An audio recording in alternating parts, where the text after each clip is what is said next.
Countdown for blast off. X minus 5, 4, 3, 2, X minus 1, fire.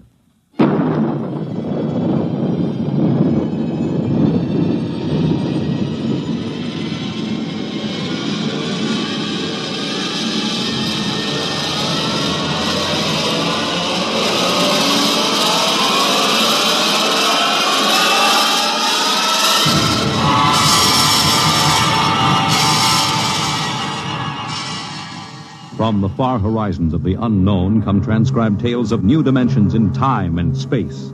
These are stories of the future, adventures in which you'll live in a million could-be years on 1,000 maybe worlds. The National Broadcasting Company, in cooperation with Street and Smith, publishers of astounding science fiction, presents X minus 1.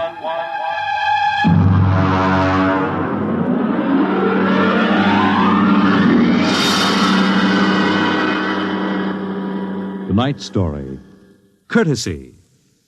This is the story of the second expedition to the planet of Landro. I'm recording it for any future expeditions which might land on this godforsaken sphere, in the hope that they may learn from our tragic example. As I write, there are 2 of us left. 2 out of an original complement of 180 men. One of us, myself, will be dead in less than 23 minutes. As for the other, heaven have mercy on him, I do not know.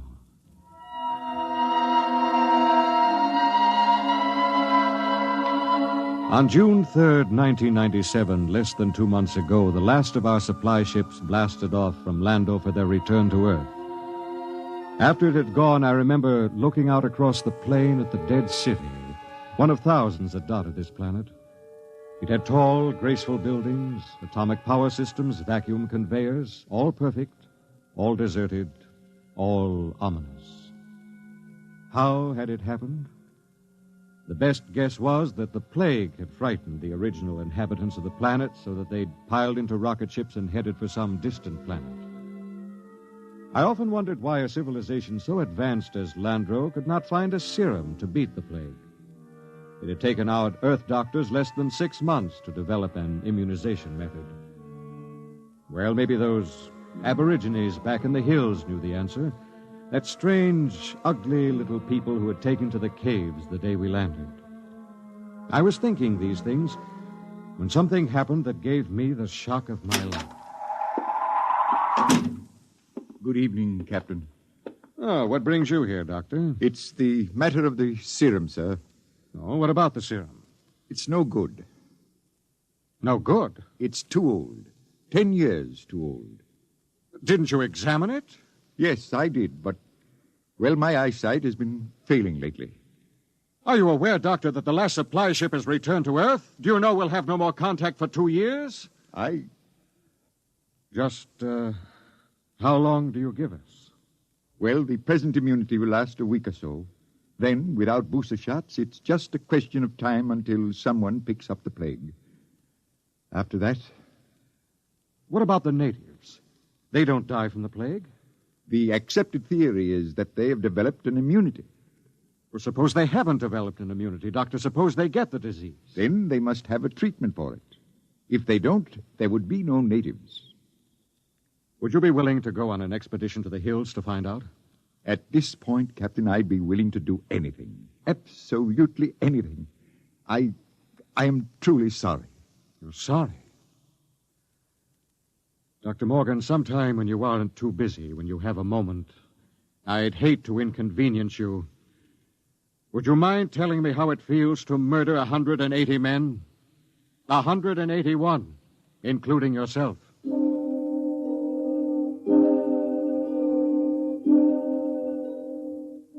I did a lot of thinking after Dr. Morgan left my hut. It was still unreal for me. After all, the planning of an expedition was no simple thing. You put into it the result of years of training and experience, years of study at the academy, years of learning how to handle men and natives. Every man on my crew was hand-picked for his skill. And yet, a simple thing like a myopic surgeon misreading a label could blast the whole thing. Yes, it was a shame. And I did the only thing I could think of. I yelled for Bat Ears Brady. Brady! Get your carcass in here. Take the lead out. Okay. Well, what's up? Sit down, Bat Ears. You got trouble, Cap? We got trouble. What? The serum's no good. What? Morgan forgot to check it. It's 10 years too old. Holy jumping snails. You're going to court-martial That wouldn't do much good. We'll all be dead pretty soon unless somebody figures something out. Well, what are you going to do, Cap? Well, there's only one chance. One chance in 10 million. What? The natives. Them cave rats. What good can they do us? Now, they don't get the plague, so maybe they know a cure. Okay. Let's get a few of them and beat it out of them. That's why you're here. Shoot. How'd you like to come along on a little expedition up to the cave country? You, me, the doctor, and Faulkner. Faulkner? Now, listen, Cap, he's worse than the doctor. Yes, but he knows more about the native culture than anybody here. He's the only one who's completely familiar with the records of the first expedition. Okay, so it's me, you, the doc, and Faulkner. When do we start? Tonight, in half an hour. We should reach the cave country by tomorrow. With luck, we'll be able to find natives before night.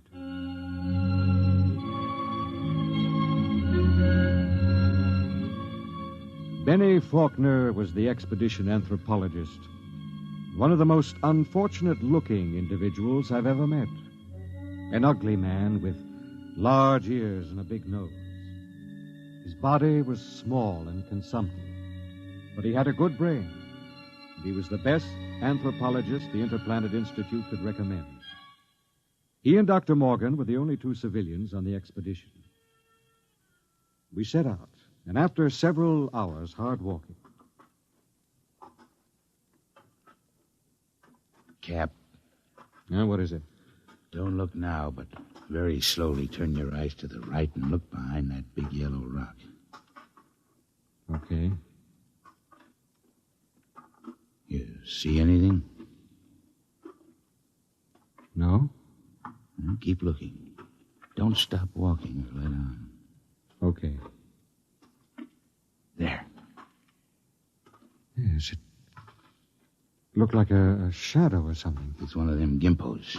He's been following us now for almost an hour, dodging in and out behind the rocks. Shall I bring him in? No, not yet. Just pretend you don't see him. Tell the others, if they notice, to show no fear. There's nothing will start these simple-minded cavemen like fear.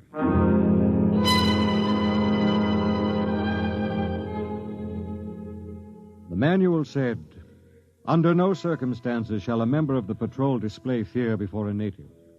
The dignity of the Earthman must be preserved at all costs." Just before dawn, we reached the cave country. We were tired and hungry, and we stopped to cook some food and rest. Everything was quiet. There was no sign of the gimpo which had been trailing us until... Okay, get in there, you sneaking little monkey man. Come on, before I break this shovel on your stern. Here, what's the trouble?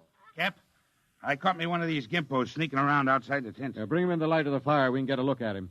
Faulkner? Yes, sir? Keep an eye on him. Try to establish some communication. All right, get in there. Look out. No need to knock him down, Batty. Oh, that's the only language they understand. See if you can reach him, Faulkner. Okay, Captain. I'll need a drum of some sort. A what? Well, they have no language as we know it, and they have a very rudimentary sense of hearing. I find they communicate with one another through a very primitive kind of vibration of the tongue. The closest I can come is a series of drum beats, a sort of Morse code. The psychologist on the first expedition had it worked out before he was killed by the plague. I've studied his notes, and I think it'll work. You mean these little critters can talk to one another? I believe they can. At any rate, we'll have a chance to find out. Do we have something I can use for a drum? Here, take my water bottle. Thank you, Doctor. Now, I'll tap it 3 times. That's a greeting of some sort. Just a moment. Yes, sir? I don't want you treating this fellow like an equal. Don't give him the idea that we're desperate. Once they sense that, you're lost. I have to communicate with him, sir. Well, just bear in mind what I said. Dignity. Yes, sir. I'll do my best, sir. It was a strange sight. On one side of the water bottle crouched little Benny Faulkner, looking for all the world like a human spider. Across from him crouched the Landrian, a humpbacked, gray little creature with an enormous head and those huge, soft lavender eyes. Every few moments, one would stop the strange tattoo of communication, and the other would take it up. I'm setting forth in this narrative the most vital part of their conversation, as Benny Faulkner later transcribed it from the best of his memory. Benny asked, "Why were your cities abandoned? Was it the plague?" The native said yes. Benny said, "Do you still fear the plague?" The native answered yes. "Do any of your people become afflicted?" The answer was some. "How do you treat them?" Silence. "How can we find a cure for the plague?" More silence. Then the native said, "Go among my people." Benny asked, "Will we find the answer among your people?" And the native replied, "My people have the answer." Benny said, "Will you tell me the answer?" The native repeated, "Go among my people."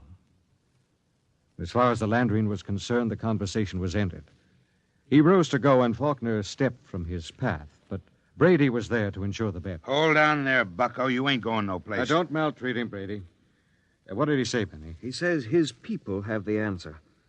What do you think? Well, there may be some truth in it. He says some of his people still get the plague. That must mean it isn't a question of immunity. They must have a cure. Well, he wasn't clear on that. Then they must have a vaccine to keep it from spreading. Does he know? His answer is for us to go among his people. Well, that leaves it up to us. The first level of caves is on top of that cliff about a mile ahead. It's a trap. I'll bet my last dollar on it. Well, maybe not. We'll have to risk it. Wait. Well? Let me go. I got you all into this. But how will you talk? Benny here can give me enough of the code so I can ask the big question. You understand that they might just decide to cut your throat? I'm fully aware of the risk. All right, Doctor. You go ahead. We'll wait at the foot of the cliff. If you aren't back down in 3 hours, we'll come up after you. What about the Gimpo here? We'll hold him as a hostage to ensure the doctor's safety. If the doc comes back, all right, we'll let him go. If not, well, that's your job, Brady. A pleasure.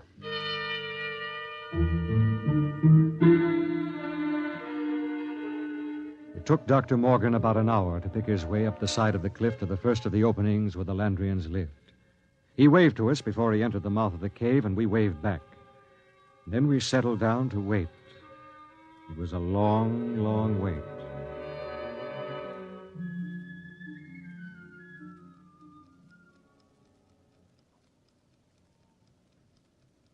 Eight o'clock. He's been up there more than 3 hours, Cap. Well, we'll give him a little more time. It's getting colder. Yes, keep that fire going. How much longer are you going to wait, Cap? Oh, we've got lots of time. You'd think we'd have heard of something by now if they was going to knock him off, I mean. No, not necessarily. Wait. Look, up on the cliff. That's him, all right. Hey, what's he running for? I don't know. He looks scared. That crazy fool, if he don't look out... Doctor! Dr. Morgan, look out! Look out!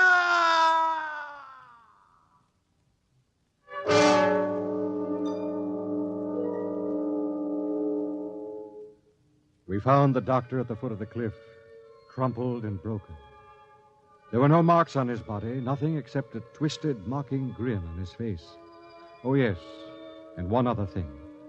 Scrawled across the pad he had taken with him on which to make notes concerning the answer was a single word. The word was courtesy. We threw the paper away. The expedition was a failure, though Bat Ears claimed he'd get it out of the Gimpo if I'd let him. I nodded in agreement. Bat Ears took the little native off behind an outcropping of rock. He was back in 15 minutes, dripping with sweat. Well? Let's go, Cap. Nothing, huh? But nothing. Is he, They ain't made very good, these little gray people. They come apart too easy, so... Let's go, huh, Cap? All right. Benny. Benny, what is it? I feel kind of sick all of a sudden. In the back of my head, a dull kind of pain. Let me see your tongue. Come on, give him a hand, Bat Ears. We've got to get him back to camp. What is it? I'm not sure, but that blackness on the tongue and the headache, it could be the plague.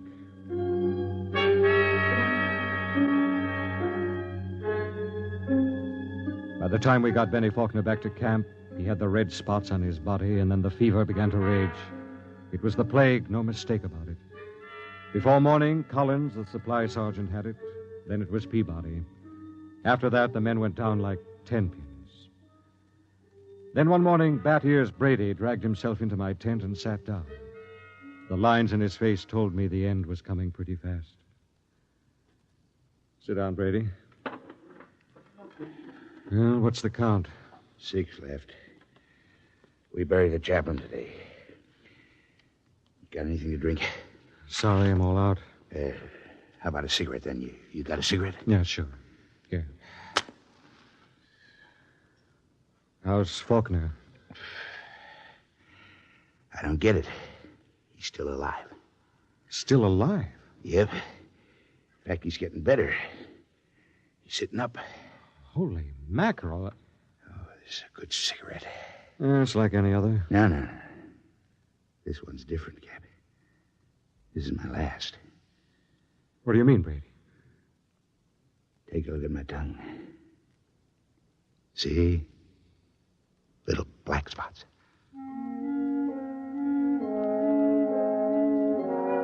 Somehow I managed to get him into bed. He was already raving when I gave him the last of the morphine. It was incredible. Big, brawling, Bat Ears Brady, a tower of strength, lying sick and whimpering on a cot. When he died, I went out on the moors to think. The sun was a dull red glow. Cold breeze whipped up. But somehow I couldn't forget Faulkner. Why should Faulkner recover from a plague from which no man has ever recovered? Surely there must be a reason. Nothing happened without a reason. I turned and went back to see Benny Faulkner. Hello, Captain. Hello, Benny. How are you? Pretty good. I got up and walked a couple of steps today. How goes it? Brady's gone. Oh. I just buried him. Listen, Benny, there must be some reason why... Well, there's nothing strange about me, nothing different from any other man. There must be. You survived the virus. Oh. Benny, I want you to tell me everything you know about yourself, everything you can remember. Because somewhere in your makeup is some little thing that makes the difference. If I can find that thing, then maybe I can do something to save myself and the rest. Even if I can't, at least I can leave a record for any future expedition that comes to Landro. Okay? Okay, Captain. Where should I start? At the beginning. I'm going to take notes. Well, I was born on the 2nd of July in 1971. My parents were ordinary people. My father was...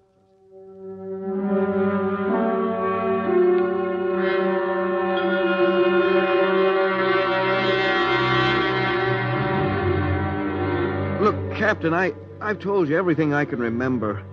3 days now you've gone over me, pawed me, questioned me. What else can I tell you?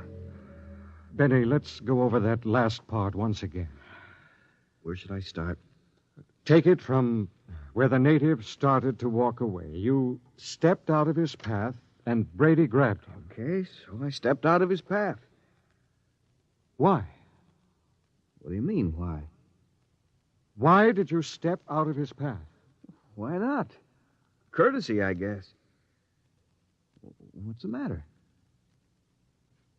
Courtesy. That's the word that Dr. Morgan had scrawled in his notebook. Well, I don't see that... I don't either. Tell me, Benny, why should you want to be courteous to a native? Why not? What about maintaining your own dignity? Are you talking about dignity or arrogance? I don't know. Benny, listen, maybe we were all wet in our deductions. Maybe these cities here on Landro weren't deserted centuries ago. Maybe these little people up in the caves are the same people who used to live in those big cities. Why would they leave?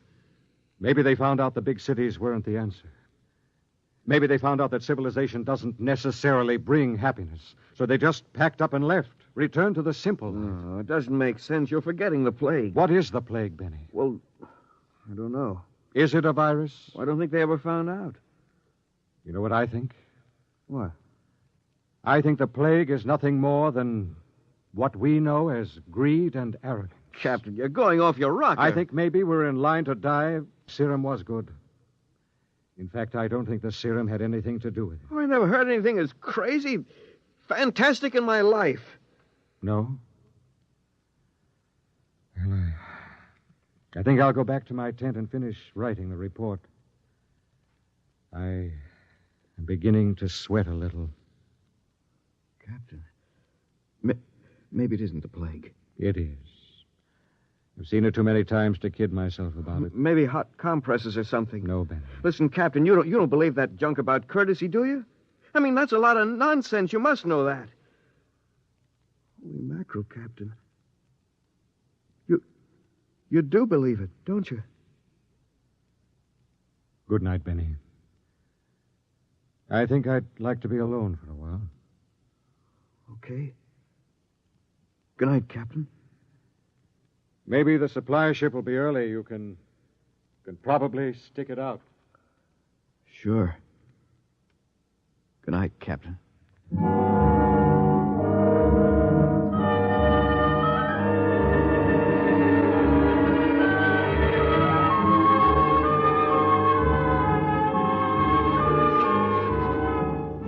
And this concludes my report. I'm turning it over to Benny Faulkner in the hopes that he will be able to transmit it to any other expedition commander who contemplates exploring the planet of Landro. The fever is beginning to mount now. My hands tremble as I write. The end should not be far off. There's little question in my mind as to what it'll be. You see, I didn't have a chance. I stepped out of no paths. I showed no courtesy.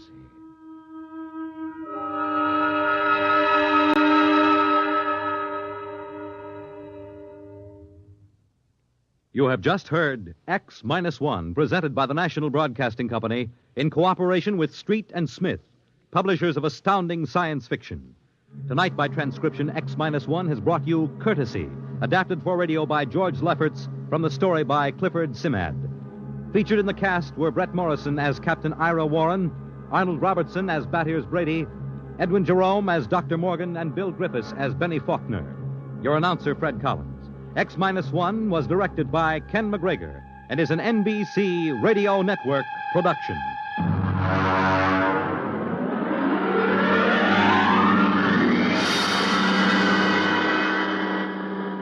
And now, next week, the frontier is a strange place, and a frontier is not always easy to recognize. It may lie on the other side of a simple door marked No Admittance, but it is always deadly dangerous. What happens when an innocent girl ignores a single regulation? You will find out next week at X-1. When you buy United States savings bonds, you help to build your own future security. Here's an opportunity to save systematically for long-range personal objectives. And with their increased yield and other improvements, U.S. savings bonds are a better investment than ever before.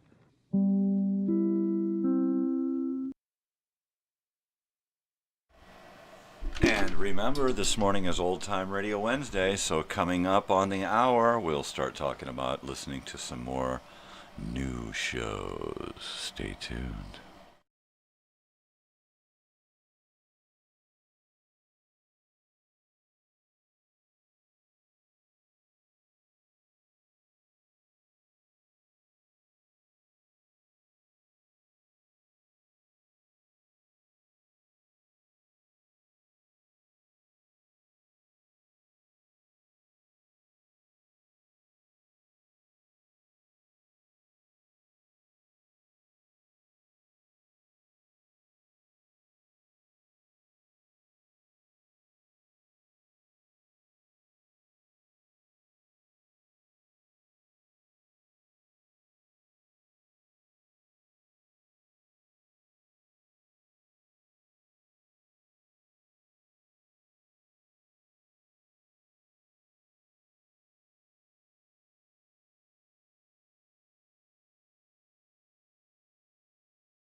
The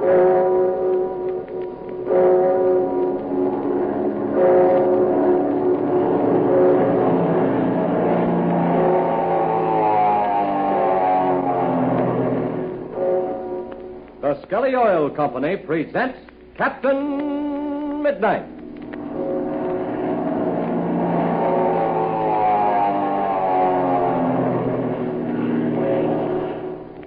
Captain Midnight, brought to you 3 times each week by the Scully Oil Company, Scully Jobbers and Dealers.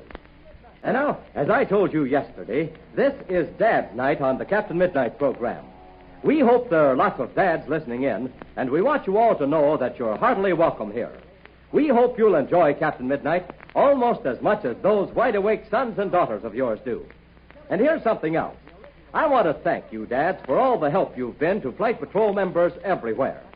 Without your cheerfully stopping at your Scully service station with your eager young aviation enthusiasts, it would be almost impossible to carry on all the activities of the Flight Patrol that your sons and daughters enjoy so much. Now, maybe they don't tell you so, but I'm sure they really do appreciate your stopping for their spinning medals of membership and their Flight Patrol reporters and all the other giveaways their Scully man has for them every few weeks. But here's the thing. We hope you don't mind it very much either. Because, of course, we think that every stop at a Scully service station is a worthwhile one for any man's car. And we think you'll find it so as time goes on. Scully men do their best to render a really superior brand of service. A brand of service that's in keeping with the superior quality of the Scully products they sell. You know, honestly, I think the downright personal interest your Scully man takes in the welfare of your car is very important. Just like the uniform excellence of the Scully tailor-made Aeromax gasoline he pumps into your tank. And I think the little extra courtesies he renders with a smile are worth a lot, as is the long-lasting protection your motor receives from Scully Tagoline motor oil.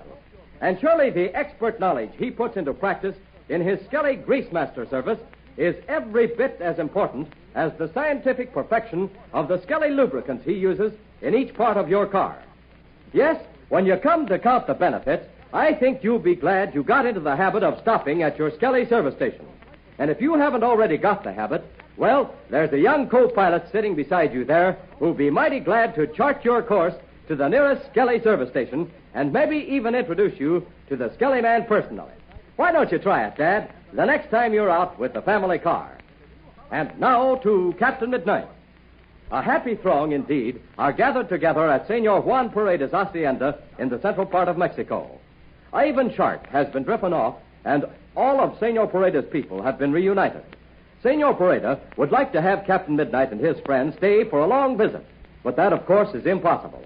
However, Captain Midnight has agreed to stay for the huge fiesta which Senor Paredes has insisted upon giving. It is now the morning after Ivan Shark's escape. Warm sunlight floods the courtyard of the hacienda. Captain Midnight and Chuck are sitting on the low wall of the bubbling fountain in the center of the courtyard. Let's listen as Chuck says. Last night was the first good sleep I've had in weeks. Yes, talk about sleep, Chuck. I must have slept about 18 hours. That's right. You went to bed in the afternoon and didn't get up till a little while ago. No. Oh, what a luxury. To sleep on good mattresses and between sheets, overlooking this beautiful courtyard and its bubbling fountains. Ah, gee. We don't realize how well we do live until we go without some of the things we're used to. Yes. It's a good thing, too, Chuck, to keep reminding ourselves of the many blessings for which we should be thankful. Ma Donovan isn't up yet. She said she was going to sleep for a week. I don't blame her much if she does. Yeah, but what about Patsy? Oh, she was up a long time ago. She and Dolores are down in the garden picking flowers. Mm-hmm. Oh, this warm sunshine certainly feels good. Senor Paredes has a marvelous place here. Boy, I'll say. Yeah, I've often wished I could have a place like this, Chuck. But I've been on the go too much. Perhaps sometime I will.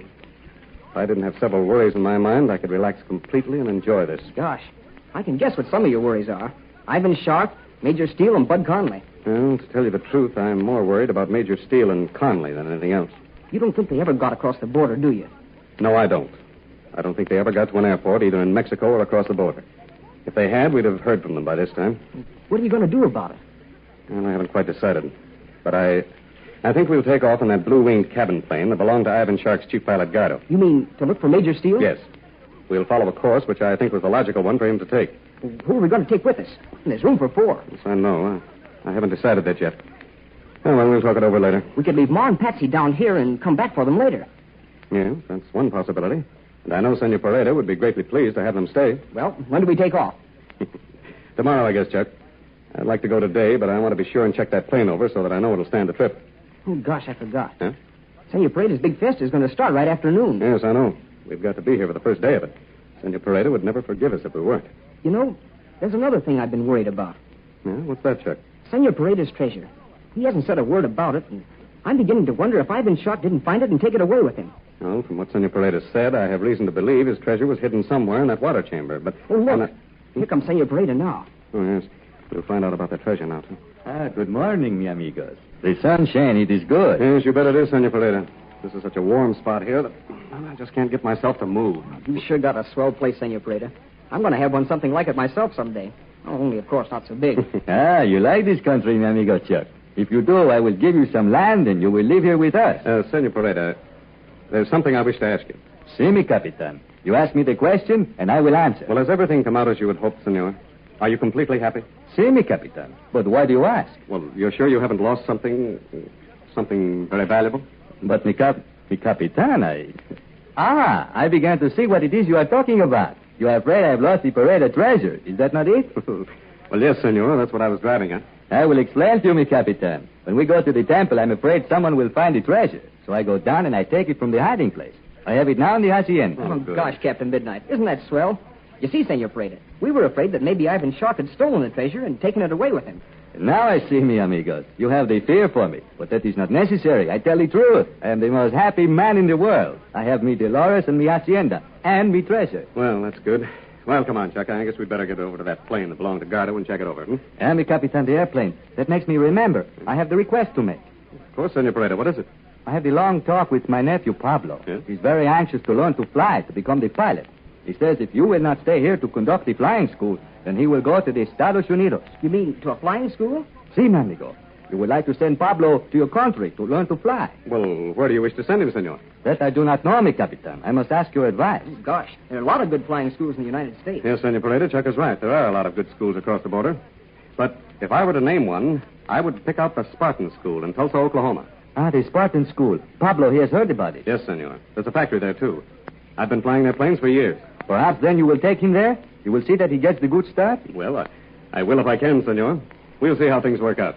I'm very grateful, mi capitan. And now you must take the siesta. You must get the rest, because you will wish to enjoy the big fiesta which I'm giving for you tonight.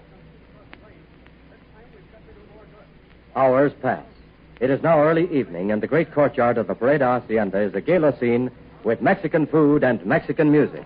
At a table of honor near the center of the happy crowd in the courtyard, Senor Pareda and his guests are seated. Let's listen as he says... Mi amigos, it is the day for the Pareda Fiesta. You must eat and dance and be merry. Gee, Senor Pareda, we're sure having a swell time. I never dreamed that a fiesta was anything like this. Oh, isn't that swell? Look at the people. They're so happy they don't know what to do. Oh, sure. They have the big time. Just like up in your Estados Unidos at the junior prom, huh?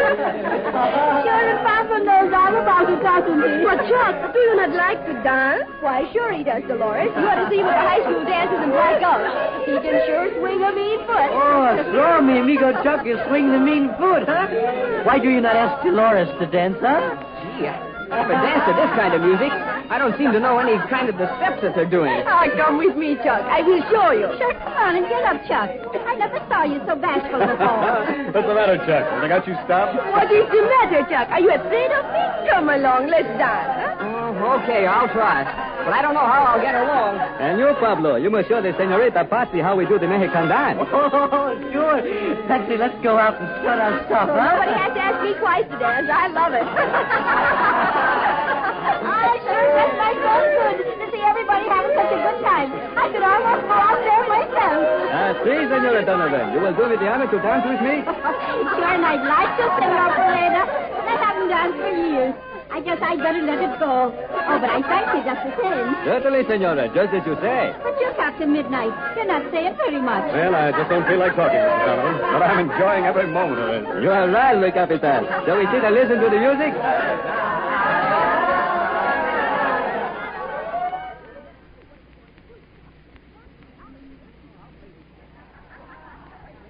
But, Chuck, you are a good dancer. You should dance all the time. Oh, sure, Patsy told you he could swing a mean foot, Dolores. After I sort of got in the spirit of things, it was easy. Well, it was perfectly thrilling. I just love your Mexican music. You swing the hot puppies, Patsy. Sometime I will take you to the junior prom. There, mi amigos. The music, it commences again. Would you like to dance some more? Come on, Chuck. Let me see how well you picked up this Mexican dance. Okay, but don't be stepping on my toes. Why, I never heard of such a thing. I never stepped on anyone's toes in my life. Come on, Dolores, let's go out and strut our stuff, huh? Come along quick. We shall have as much of the music as we can.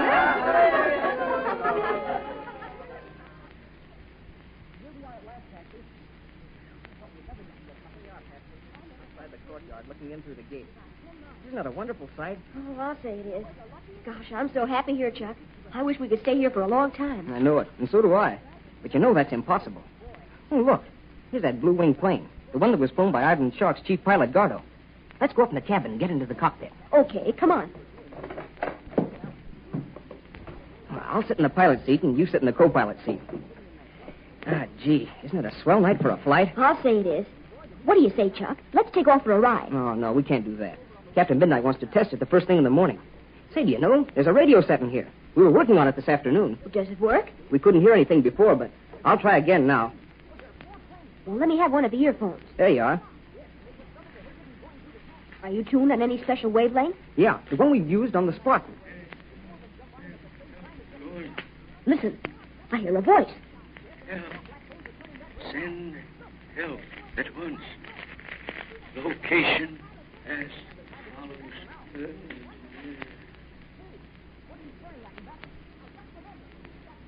Well, whose voice can this be which Chuck and Patsy are hearing over the radio? Can it possibly be that of Major Barry Steele? What will Captain Midnight's next move be? Don't miss the next adventures. And now, just another word to the fathers of Flight Patrol members. A few minutes ago, I mentioned a Skelly service that some of you dads may not be familiar with. Skelly Greasemaster service. Now, that's something worth knowing about. Here's why. When you see the Skelly Greasemaster sign in front of a Skelly service station, this is what it means. It means, first, a lubrication job performed by a Skelly-trained operator who really knows his job. Second, it means lubrication of every part of your car according to the Greasemaster check chart, with exactly the proper kind of lubricant at every point. And third, it means a 5-star lubrication job, guaranteed to give you complete satisfaction. The next time your car needs lubricating, stop at your Skelly service station and inquire about Skelly Greasemaster service. You'll be glad you remembered. Ask about it tonight. Now, don't forget to tune in again Friday, same time, same station, for further transcribed adventures of Captain Midnight, brought to you every Monday, Wednesday, and Friday by the Skelly Oil Company, Skelly Jobbers and Dealers. A mysterious voice suddenly comes in over the radio. Who is it who calls for help? Is it Major Steele or Ivan Shark? Be sure to listen Friday. Until then, this is Don Gordon, your Skelly man, saying goodbye and happy landing!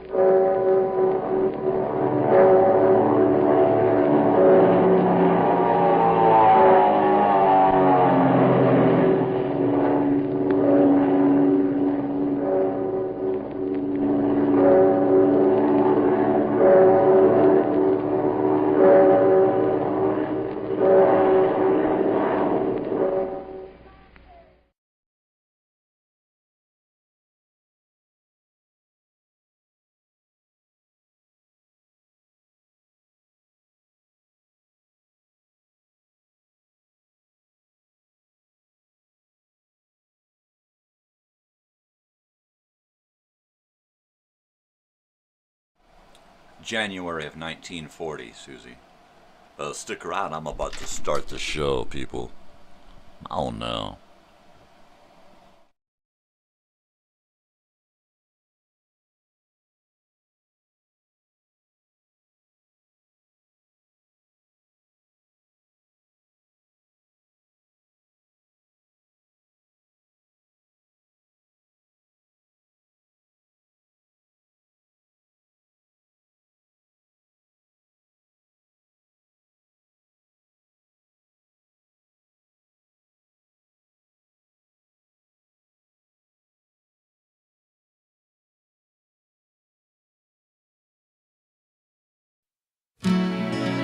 I know it's hard getting up in the morning, but trying to navigate with your eyes closed can be dangerous.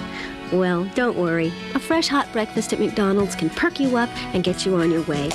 Stop in for a delicious Egg McMuffin and a cup of our steaming hot coffee to get your eyes open. Even if you got off to a sleepy start, breakfast at McDonald's will get you raring to go. Nobody can do it Your breakfast is ready at McDonald's. like McDonald's can.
No way, dudes. That's just totally cool. I dig that song. Do whack-a-doo, whack-a-doo, whack-a-doo, do whack-a-doo, whack-a-doo. It totally takes me back to my Little Rascals watching days, you know. That's just totally cool stuff. Well, it looks like the show is just starting on YouTube as I am getting started here talking. My credits are rolling. That's a bit of a lag there. That's a hell of a lag. That's got to be like a minute and a half lag there. I know, because my opening is like 2 minutes long, right? Wow. How y'all doing this morning? I am exhausted. I got very little sleep as usual. I can't take a nap today, right after the show, because I got to go to the dentist, have some x-rays done. They're trying to get stuff approved, and they need more x-rays. So there you go. So that ought to be fun. Hopefully it won't take too long. I'll get out of here just after the show, and it's just about 20 minutes down the road, and I'll shoot over there. Hopefully it won't take too long. I can get my x-rays done and get back here before 10 or 11 and hit the sack. I mean, totally. Hi, Susie. I can finally say that because you're actually here. So what's going on?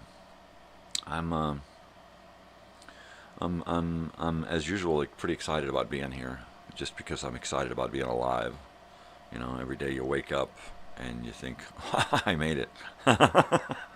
Then it's a good day, right?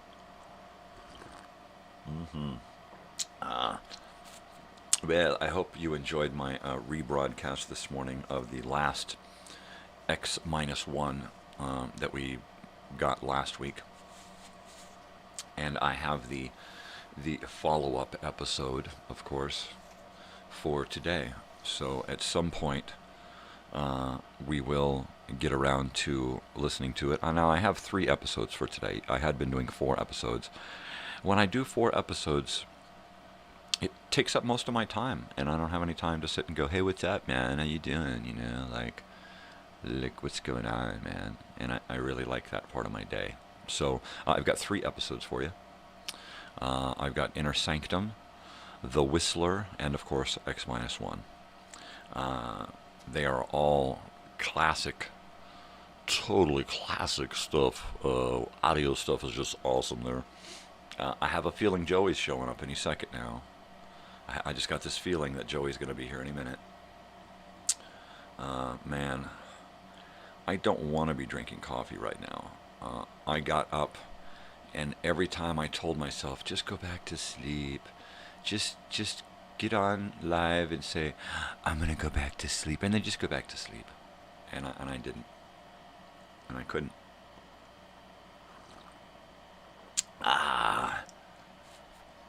Mainly because, well, of course, I've got that dentist appointment at 9. And of course, the main reason is I just love to be here. I just love to be here in the morning. I got nowhere else to go at 5 in the morning. I used to get up and go to work at 5 in the morning.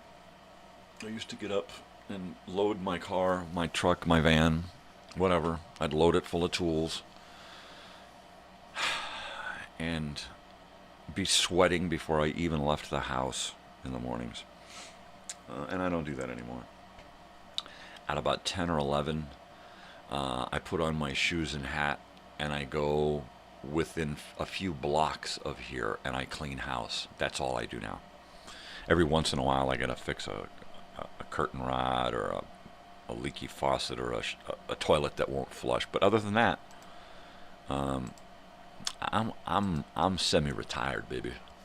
I'm inactive. Put me in the inactive file because I'm done. Game over. Absolutely. He keeps talking like that, Marge. He's driving me nuts. Leave him alone, Harry. He's excited about life. Dude. And I'm absolutely, totally, fantastically excited about life.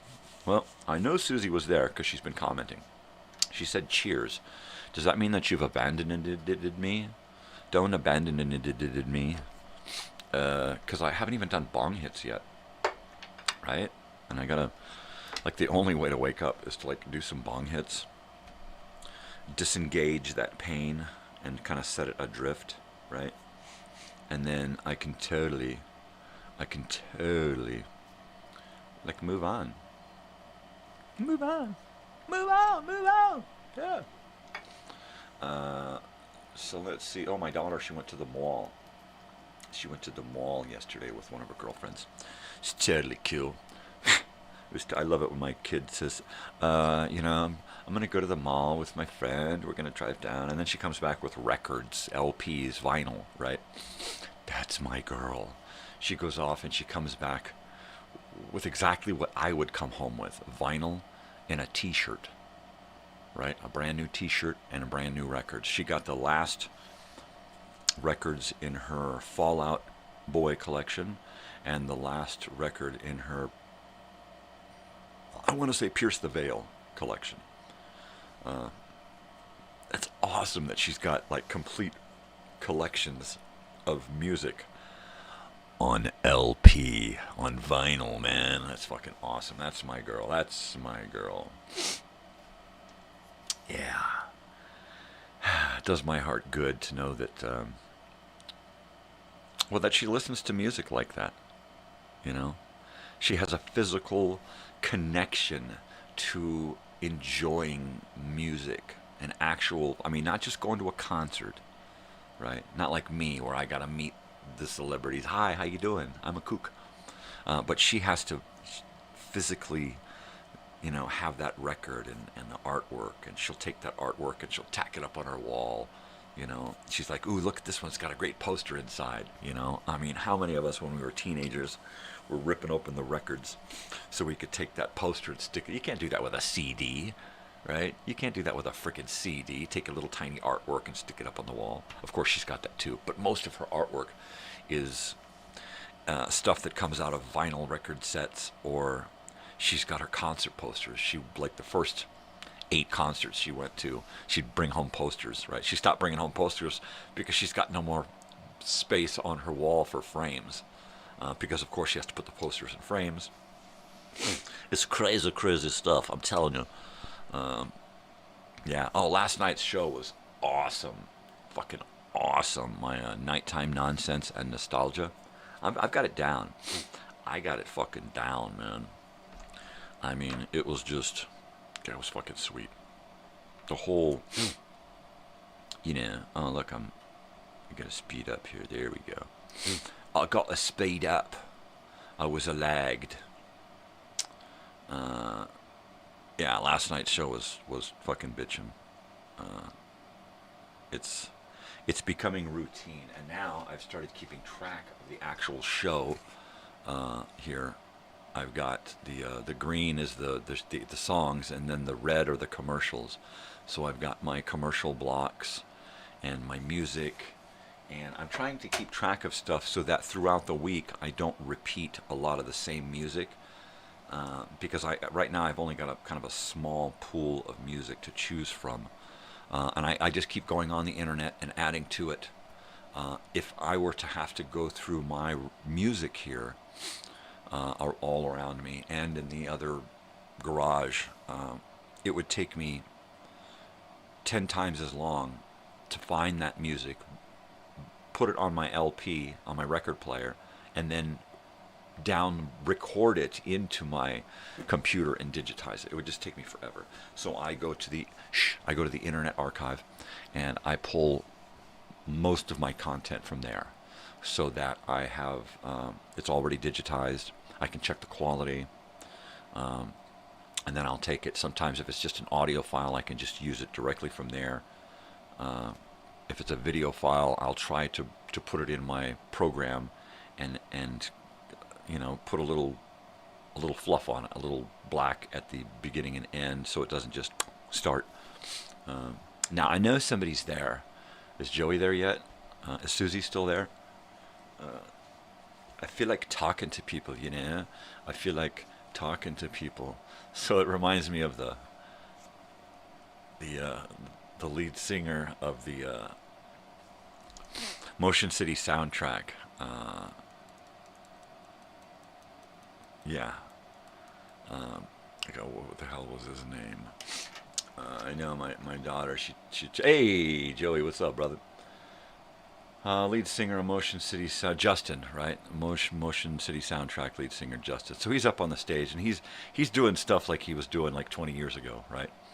Up on stage, twitching and looking like he's having a seizure and shit. Just hilarious. I don't know where I was going with that, but it was just fucking hilarious, I'm telling you.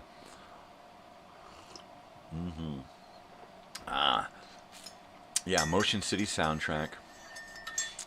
Yeah, so my daughter, she just got the new, her latest Pierce the Veil record, which pretty much completes her set of vinyl for Pierce the Veil and Fall Out Boy. I, on the other hand, have just started my collection of newer stuff. My Starcrawler collection. I have one more LP to get. It would be really nice if I could buy it from them signed, you know, and then it would match my other two. That would be awesome. Yeah, I can't wait to take this new CD, The Gully Boys, and chuck it out in the van and listen to it, because I can just crank that fucking shit up in the van. Hardcore. Hey now. You guys know each other? You know, introduce yourselves, talk amongst yourselves, get acquainted, you know, help yourself to coffee, and Bong Hits, I know Joey drinks that healthy wake me up stuff from Brazil, right? And it's like an herbal drink, I believe. I don't remember what it's called. Wombly's herbal sauce. I don't know. Wombly. All right, people. I gotta go in for a bong hit now. Yeah, when you're only going on a couple of hours sleep all the time, it helps to stay detached from your pain.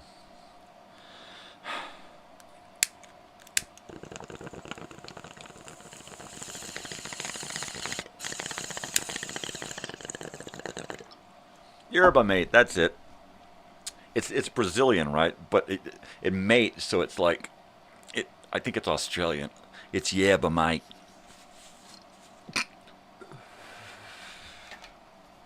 No, really, do you guys know each other? Have you just met?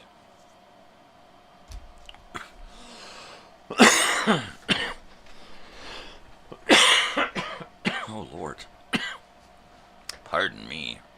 Pardon my cough. Yeah, because if you didn't know, Joey came to visit me here in California, all the way from Virginia.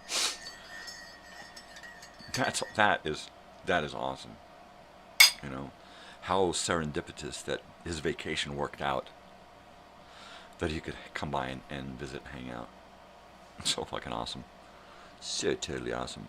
My subscriber count went up again. Yesterday it went up 5 and down 1, and this morning it was up 2. So I'm at 146, I believe, 146 subscribers. That's crazy talk. Crazy.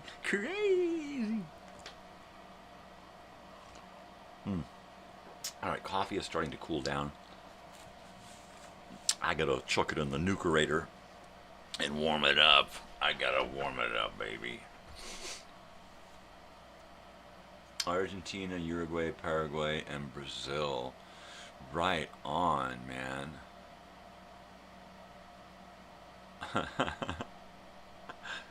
Oh, that's one hell of a tour, huh? Wow. I bet you Iron Maiden would rock that tour, right? Yeah, I bet Iron Maiden would just kill that fucking tour. Argentina, Uruguay, Paraguay, and Brazil. Yeah, they would probably just sell out every night, 5 nights in a row in each place. I bet they kill it down there.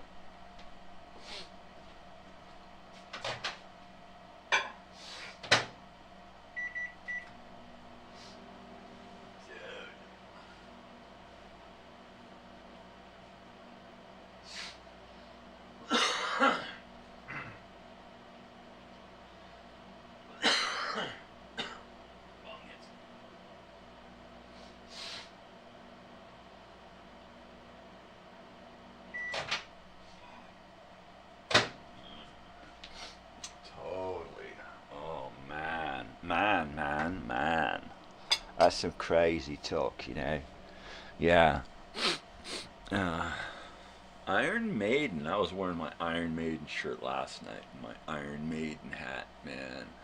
For my nighttime nonsense and nostalgia show. Pretty much I can wear anything on that show because I'm not on camera. But for a tiny bit, I'll throw myself up in there.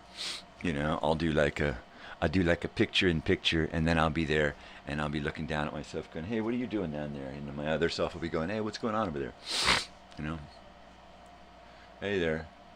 And I'll be like, don't do that. And I'll be like, hey there. Totally. No, really. Hey. Stop that down there in this little corner.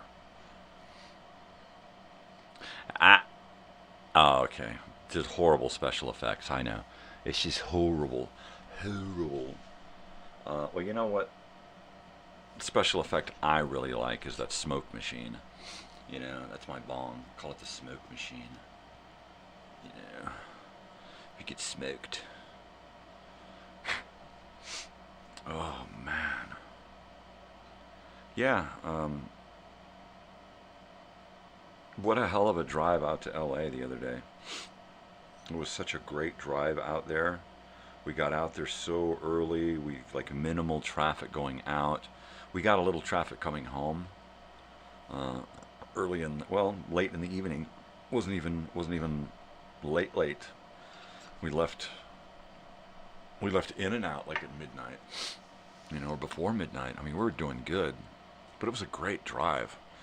You know, like I said, I love California driving. I love the freeways, the highways and the byways, the back roads and the little toads. Yeah, it's great stuff.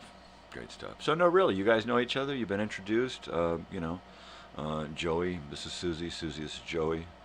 How y'all doing? I'm Michael, by the way. You know, Just this guy. I'm just a guy. I'm just a guy. Oh, I love when the coffee is hot. And the bong loads are plentiful. You know. Gnarly waves and cool buds, man.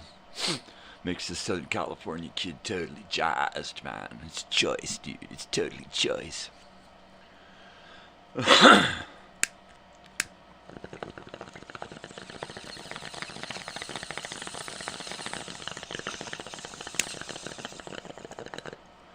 Well, things haven't really changed much in my life for the last 40 years. I honestly remembered sitting here doing the same thing 40 years ago in the morning before going off to high school. Sitting here, well, wherever I was, sitting there, doing bong hits, smoking a joint. Yeah. Getting ready to go to school. Hanging out, talking with some buds. Gary. Remember Gary would sometimes pick me up in the morning in his van, man. And we'd pick up some doobage and go cruising around the lake, picking people up, getting high. And we'd pull up to the high school, man. It was just like Fast Times at Ridgemont High, man. That van door would open, fucking cloud of smoke, and a bunch of people would roll out, and they would just disperse off to first, sometimes second period. You know, you get into first period and you're sitting there, and all of a sudden you burp, and out comes a cloud of smoke. No shit, happened to me. Fucking hilarious. Them was the good old days, you know, just like today. Today's one of them good old days. I think that's the thing I enjoy the most about this show, about my room here, about my life right now, is that it's all about time travel. And at any given moment, boom, I could just be gone in another world, you know. And you gotta throw something out with a hook on it and pull me back in, man, because I'm just gone. I'm just drifting. I'm just fading away, man. I was sitting in the outside dining of Fixin's restaurant out there in L.A. And this lady had come up, and she was on her phone the whole time that she was there talking to somebody. And she kept talking about deja vu and dream deja vu. And she's like, no, man, I have my deja vus and I'm awake. You know, I have wakened deja vus where I feel like I've done something before. And her friend kept trying to, I guess, convince her that it was just a dream, man. That she was just remembering a dream. And she's like, no, I remember doing stuff that weren't in my dream, but stuff that I had done before. And then sometimes I get to something that I had imagined before, and I get there, and then it's like, wait a second, I've been here before. That's exactly what a deja vu, man, is. I have that shit all the time. I used to have more deja vus. Now I have time trips. I gotta go check on a dog. Somebody wants out or in or something.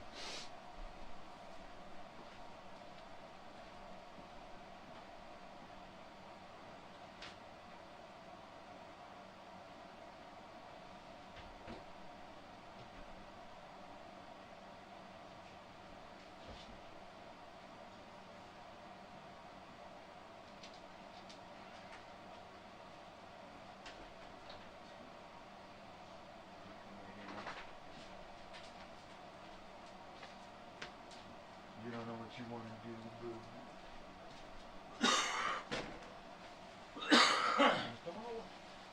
Drink your water. Drink your water, dog. I know you want to drink your water, so drink your water. Can you hear the dog drinking the water?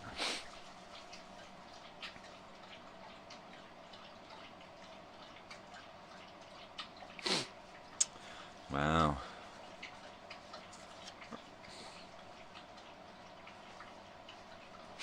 I was thinking about getting like one of those Lou Grant haircuts, you know, where the hair on the sides short and trimmed up nice and tight, right? And then the top is all smooth, right? And smooth and cut like a Picard, right? A Captain Picard, where there's hair up there, and it's not a bald head, it's a balding head, right? And be proud of going bald, I guess, one of those haircuts, right? I guess this is like, I don't care, I'm going bald haircut, because, pardon my nose maintenance there. It's the coffee, man. It's the coffee and the bong hits. Gets me all, what do they call it? Post-nasal, you know? It gets me post-nasal, man. Yeah. So where was I before I was dogged? Dog. Big face. Drinking coffee, I guess.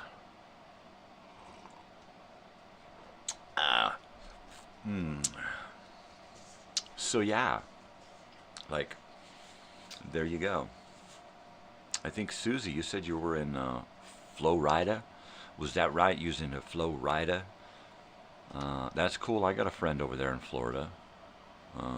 Maybe you're acquainted. Maybe that's how you found out about this. I don't know. I'm just trying to figure out the particulars, the particulate matter.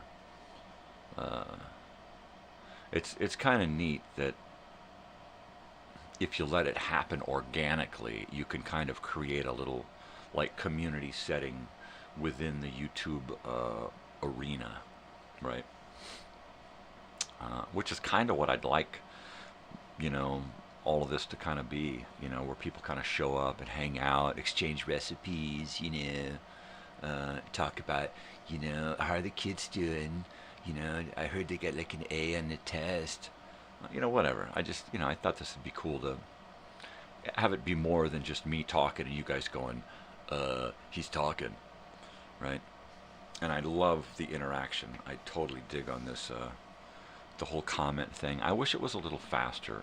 My friend Bush was talking about, you know, the fact that there's sometimes a huge lag between what I'm actually talking about and the comments coming in. So the comments are coming in about stuff that I've talked about like 30 to 40 seconds ago, and that can kind of be a bummer, where I read a comment and it has nothing to do with where I'm at now because it was like a minute ago.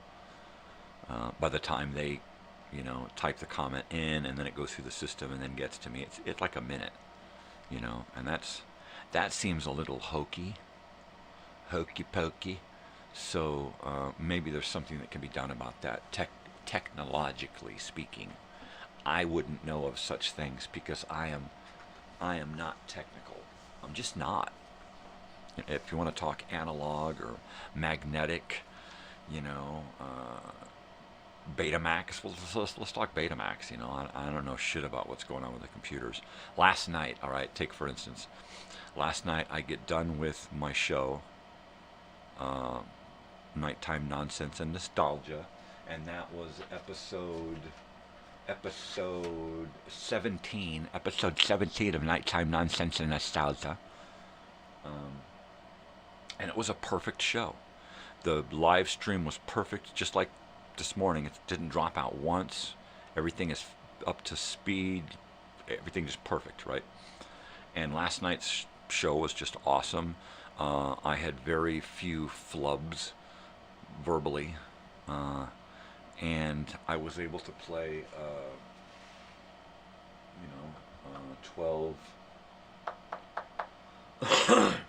16 songs. 16 songs and 9 commercials, right? And then I followed it up after the show with 2 or 3 more commercials. That was freaking awesome. And then I get everything. I do my research. I get some more stuff. I, break down commercials from blocks into little sections, and I get all of this stuff worked out. And then I edit. No, I don't. I was going to edit some video, and then it's like, okay, I'm going to shut down my computers and restart them, and then I'm going to do a little bit of video editing and get shows together for today. and I go to shut down, and I'm prompted on both my laptops to update and update and restart. I'm like, oh fuck, what is this going to do to me now? And of course, my fears were justified, because I went through the update and I restarted the computers, and then I thought, okay, idiot, do a live test so that you don't get here in the morning and then just say, ah, fuck it. Which probably would have been better for me physically had I just let it go to a technical difficulties day and just slept in the extra 4 hours. But no, I'm a glutton for punishment. So I did my live test last night, and the live test went perfect. Everything was up to speed, up to par, everything. But I had no sound. I had not one little peep. And I could not figure it out for the longest time. And my programs have a tendency to reset themselves in different fashions. And last night was no exception.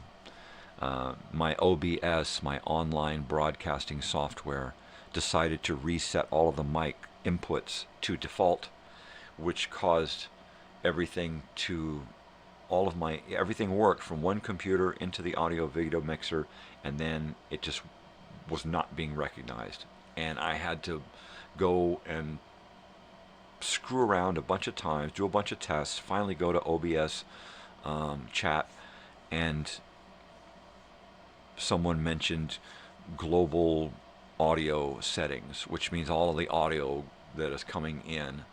And I went there to take a snapshot to show them what the settings were, and I realized that all of the mics that I used to bring in my stuff were set at default.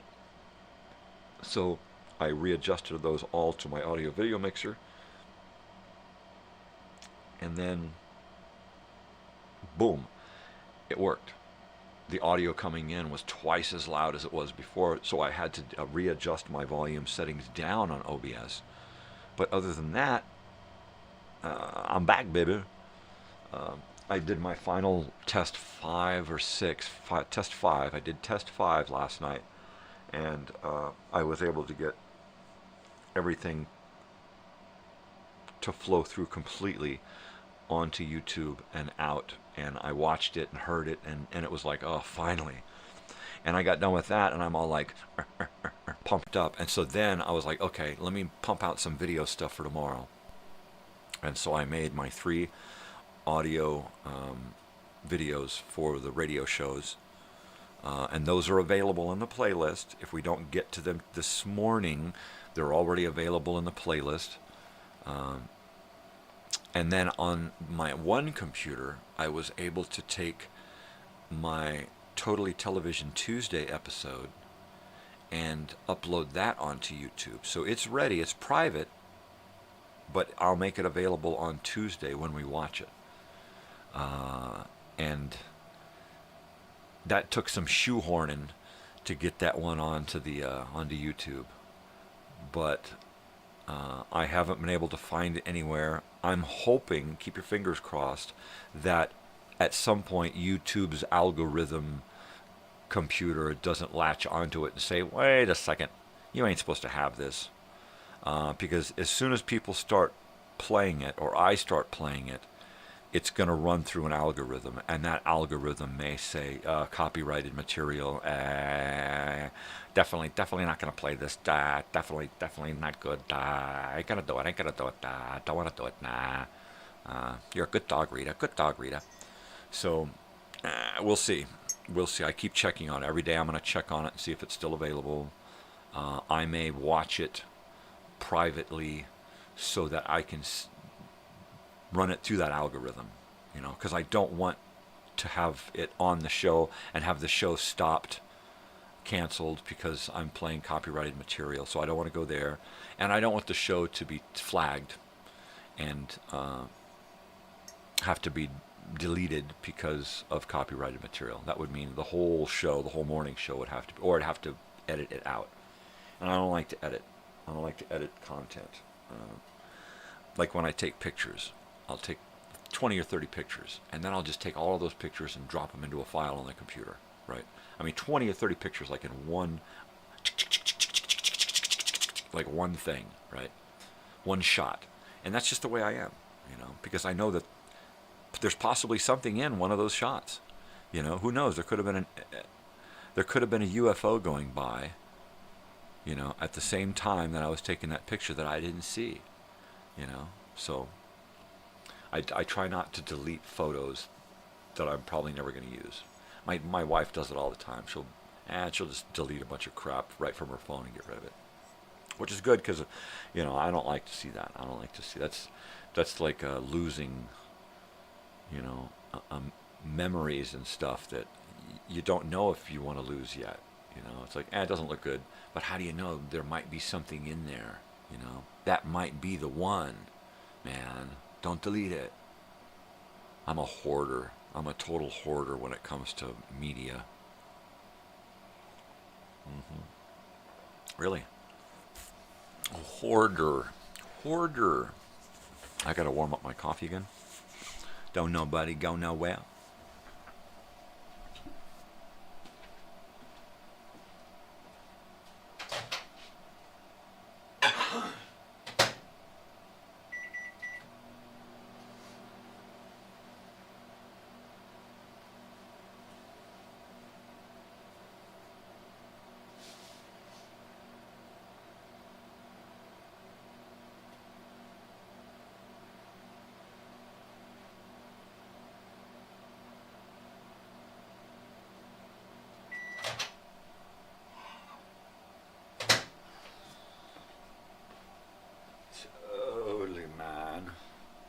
Yeah, so, Anybody still there? Hello? Anybody?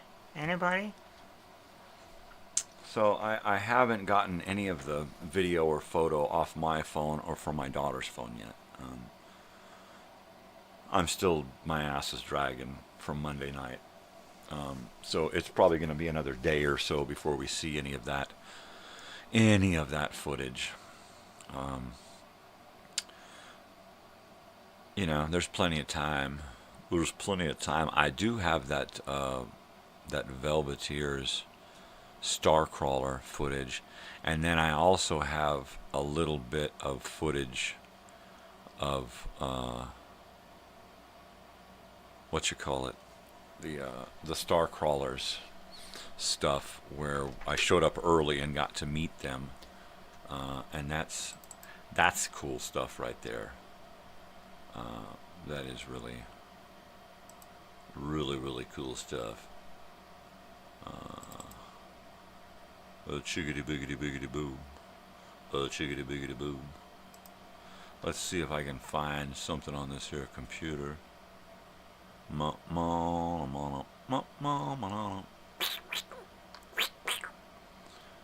Files. Oh, there's a file there. Let's look at that file. My brother's like, man, you got a lot of shit on your desktop there. Oh my God. I'm like, yeah. Totally. Cause I got a Jones. I got an Icon Jones. Let's see, there's 4, 5, 6. 6. Count 'em, 6.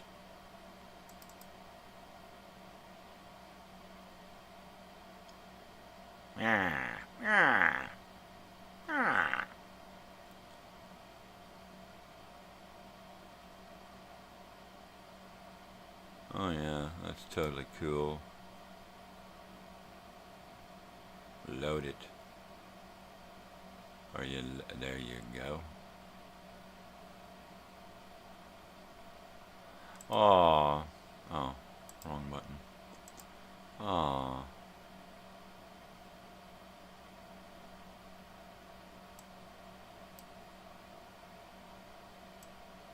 Wow, she is really tall. Check that out. I'm the weird guy in the middle with the red shirt.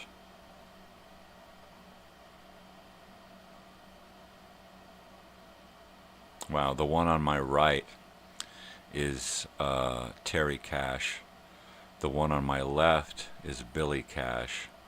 And then the very tall girl there, that is Arrow DeWild. And they are the friendliest, nicest people in the world. And I was so pleased and privileged to meet them.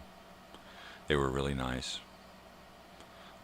You can always tell how nice somebody is when they can go from a handshake to a hug without hesitation, and they don't get weird and creeped out, right? And it's like, because I'm just living in the moment, right? And I'm just having a good time in my skin, right? And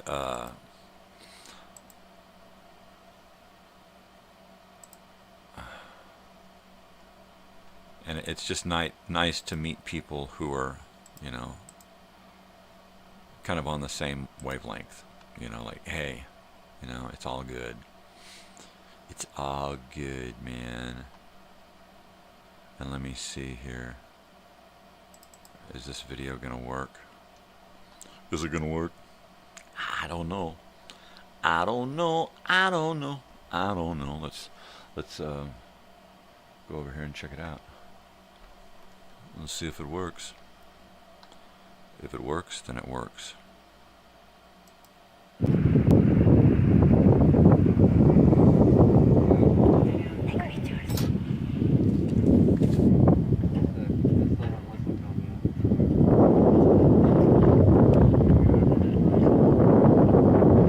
Totally.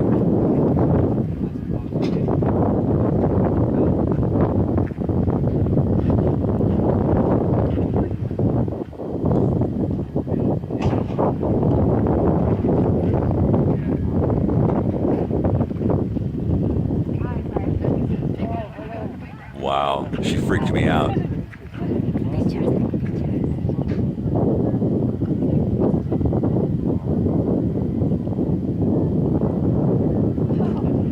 It's windy. Oh, thank you. Thank you.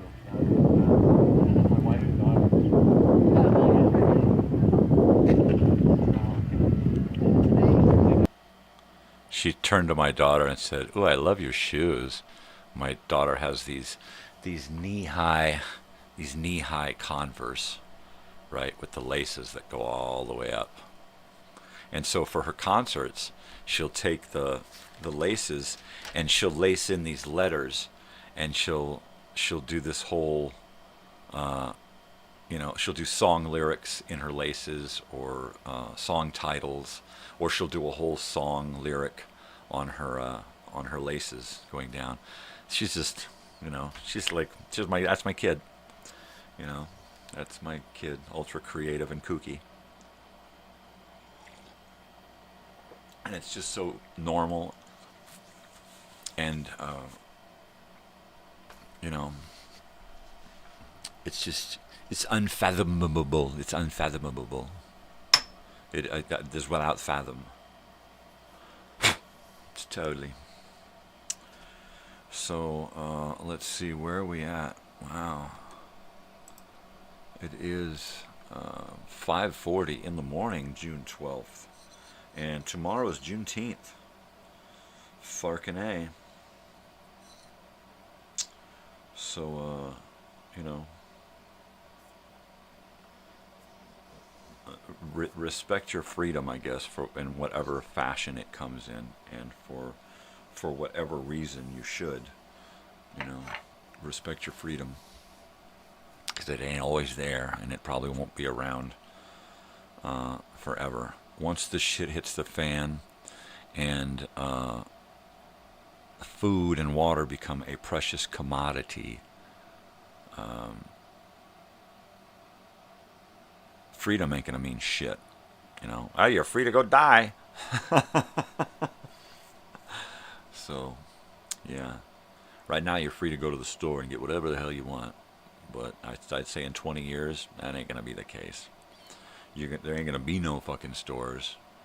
There's going to be people with barbed wire fences and guns holding on to stockpiles of canned fucking radishes and watercress.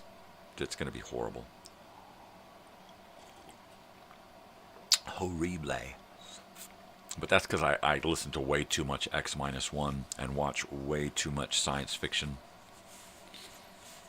But that's where it's at. That's where the reality is. I mean, you can't knock those sci-fi writers for coming pretty close a lot of the time. You know, I'm telling you. Yeah. Yeah, absolutely. So let's see, what are we gonna, how in the, what in the,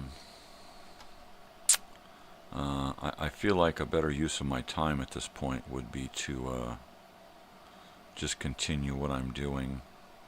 I think if I were to put on one of these radio shows here, which are available in the playlist at any time right now, I think that if I were to put one on right now, I'd be more likely to want to go to sleep. And I shouldn't ought to do that at this point because, you know, I don't want to. I can't. I got to get done with the show and go to the dentist, which means I got to get done here, turn everything off, shut everything down, close the studio up, and then run into the shower real quick, get cleaned up, and then jump into the car and shoot out over to the dentist. Down here in 29 Palms. And then, if I'm real lucky, I can get back here by 11 and get into bed by noon and get a couple hours of sleep. It seems like 12 o'clock a.m. or p.m. is my time to get into bed, and 4 o'clock a.m. or p.m. is my time to get up, and therefore I get about 2 or 3 hours of sleep in those blocks during the day.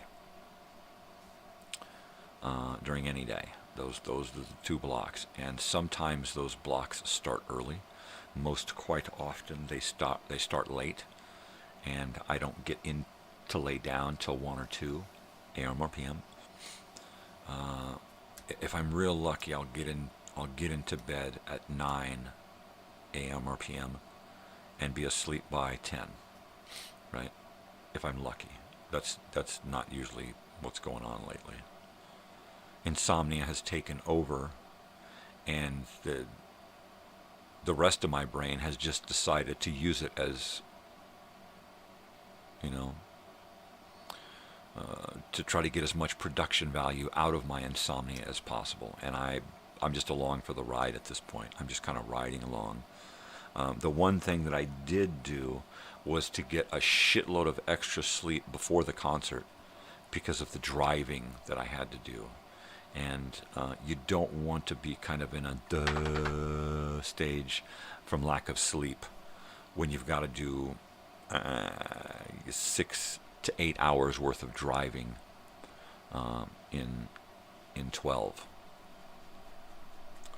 So I'm always sure to get extra sleep before.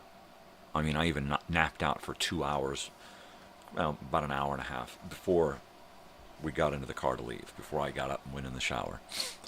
I'm trying to take hold of this insomnia thing and not just make it work for me, but try to control it and corral it. You know, I would like to be getting no less than 5 hours of sleep in the evening, and no less than 2 hours, 3 hours sleep in the afternoon, so that I can try to actually create a whole 8 hours of sleep, right, between the 2 periods.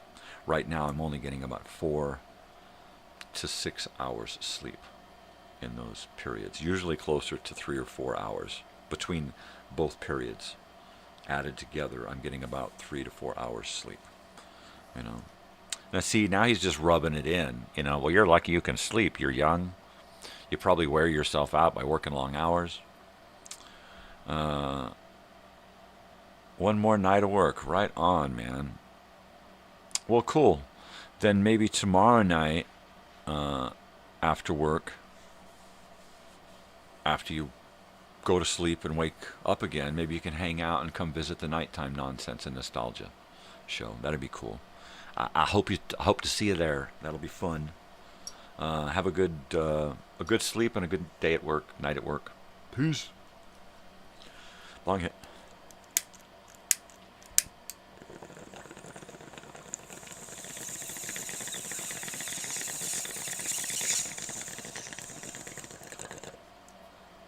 Well, am I alone again naturally?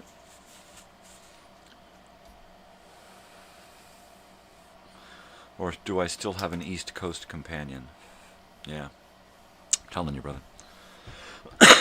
Bessie, do you need something? You want to go outside? You don't know? You don't know which one? I think the dog wants out. Let me check. Come on. Did you finally wake up?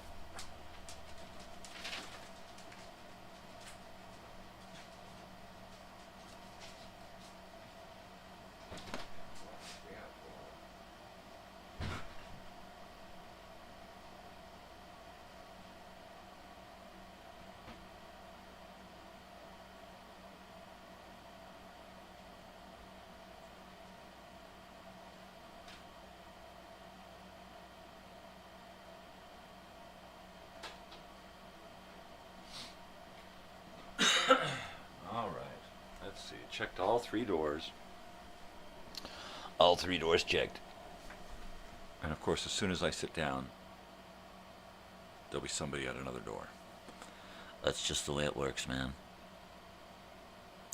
All right, well, I think I've got the hang of this live stream thing. My live stream health has been looking really good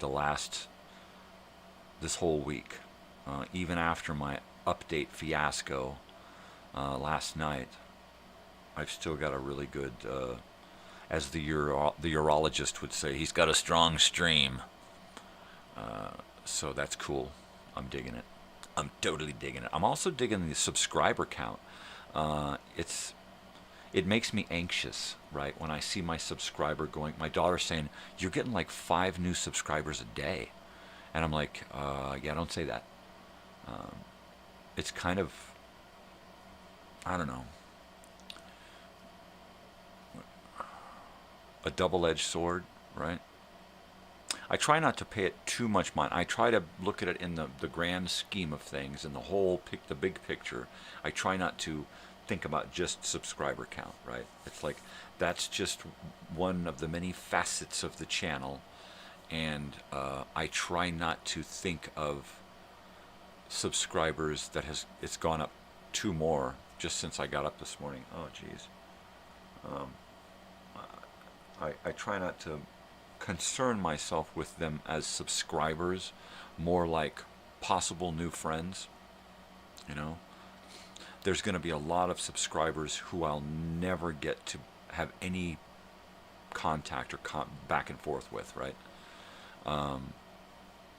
So there's that.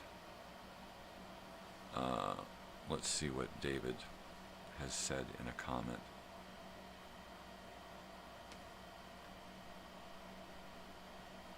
Right on. He went to see, my friend David went to see TSOL the other day. Fucking awesome, dude. There was a whole festival type show, all day thing, and he got to see TSOL, True Sons of Liberty. True Sons of Liberty, right? Fuck, I don't remember. I used to listen to the hell out of some TSOL. One of my favorite songs is How Do. It's kind of a country.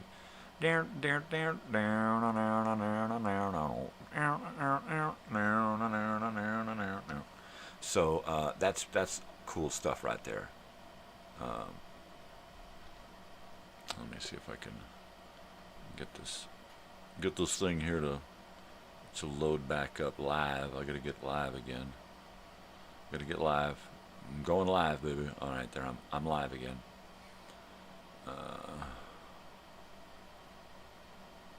Hey, there we are. All right, I'm live. I got live chats back.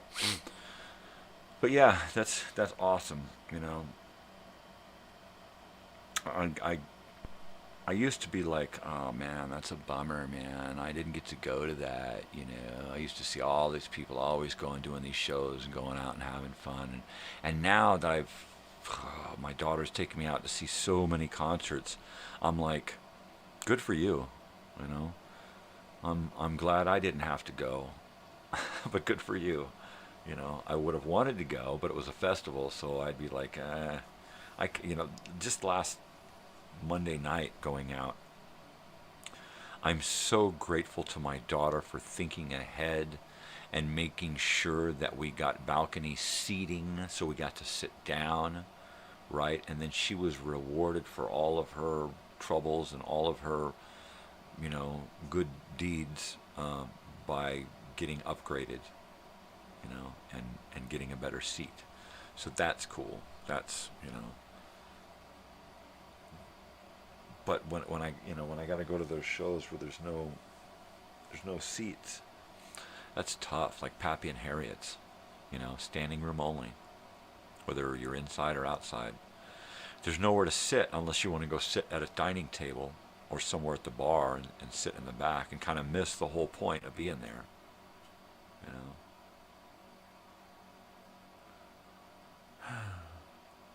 Yeah.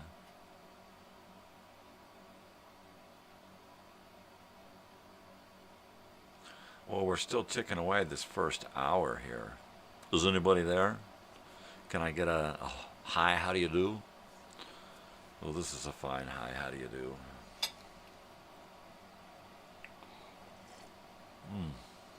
I gotta warm it up. Cold coffee. Blah. Blah.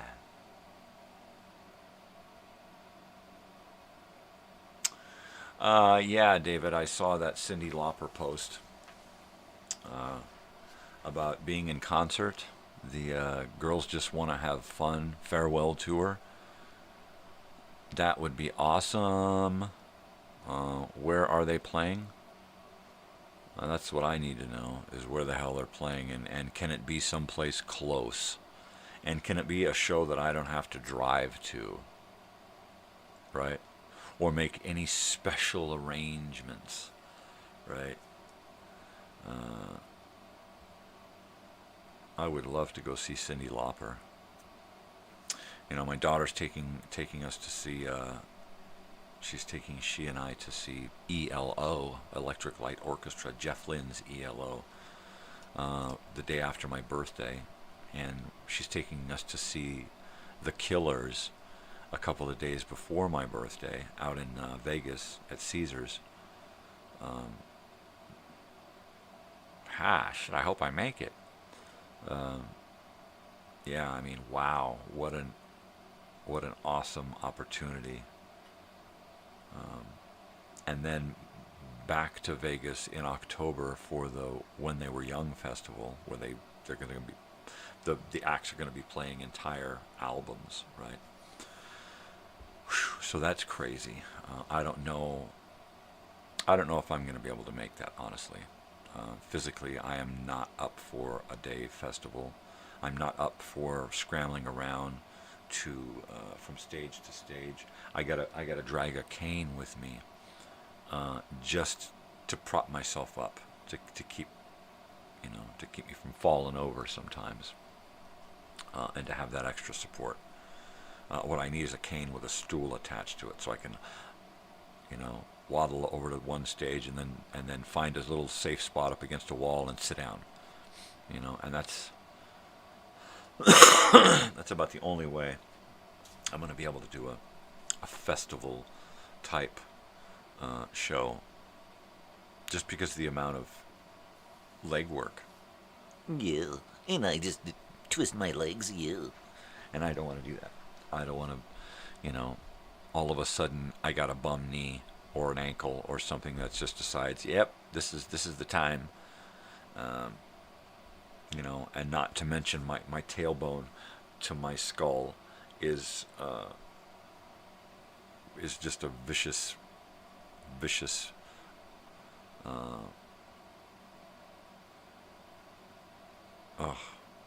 my spine. So we don't want to go with my spine.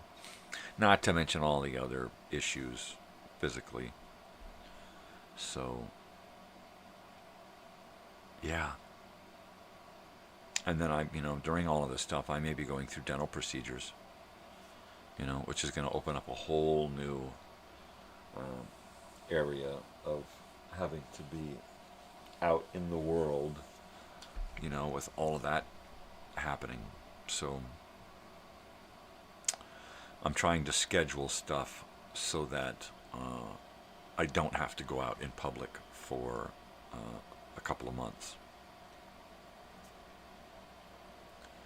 And so that's going to put kind of a hamper on my show, and a little bit of a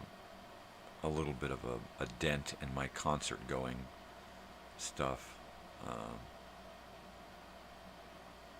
But we're just going to have to see, just play it by ear. I don't want to let things happening in my reality to take me back to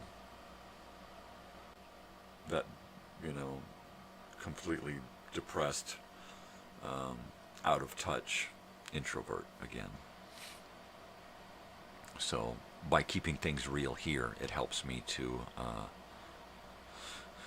I don't know, stay in touch with once again my own reality, you know, keeping it real, man. Really is really real, man. So Monday, I've got something in mind for Monday. So something that I dug up, and I'm gonna put some wrapping on it and chuck it onto YouTube for Monday. I've got Tuesday. It's just one, 30-minute episode of something. Less than that, because I don't think it has commercials. So that'll be neat. And then what I'll try to do is dig up some peripheral stuff to go around that episode. Dig up some information about the series. Dig up information about the star and the stories, the writers, whatever. So we'll get a little more in depth into that show. And then Monday, I think we're going to do some more education films from school, 1950s, 60s, 70s, 80s educational films. I always find those fascinating in that when dealing with society and how people really are, how fucking wrong they get it. They're just always so far from actual reality. It's like even in school education films where they're supposed to be teaching you the ins and outs of real life, there's so much fucking Hollywood in it, and they just totally get it wrong most of the time. They have very, so many opportunities to do it, and they just squander it by just throwing in they overproduce shit, I mean, if you're going to just follow the kids around, well, just follow the kids around and let them be kids. Don't, it's like today, the reality shows, Same fucking thing, man. It ain't real if you're, if you got 30 people standing around, while 2 people are talking and supposed to be having a normal conversation. Well, if they have to repeat shit, and let's do that again from this angle, and could you say it a little, I mean, give me a break. That ain't reality. That's bullshit. And that's what I detest about shows like the Brown Family up there in Alaska, right? What a bunch of hokum bullshit that turned out to be, It was just all bullshit, They would claim to be living in this fucking cabin that somebody else fucking built, right? While they were off dicking around. And then they wouldn't even stay there. They'd stay in the fucking town. They would stay in the nearest fucking town that wasn't really too far away, a little couple of minute boat trip down the coast, and there they are at this house, a real actual house that they, may have helped build, but they didn't do all the work. Of course, because they're time constraints, they have to get people in there to build the fucking house, because they're not going to let this band of gypsies build a house when they don't know how to build a house. So they have to have contractors and people standing around, and oh man, it's just every part of the show just became absurdly obvious that it was overproduced. And at first, I really loved the idea of the show, you know, about this family living out there in the wild, and the fact that they had tried to do this before here in the continental United States, down here in the low 48, and it didn't work, and their little pilot stuff didn't work, and they, you know, were constantly getting in trouble, and they finally had to just run to Alaska and then try it there. And because they were so weird, you know, they were able to take advantage of that. But then the producers took advantage of them and totally manipulated their whole world into being this fake.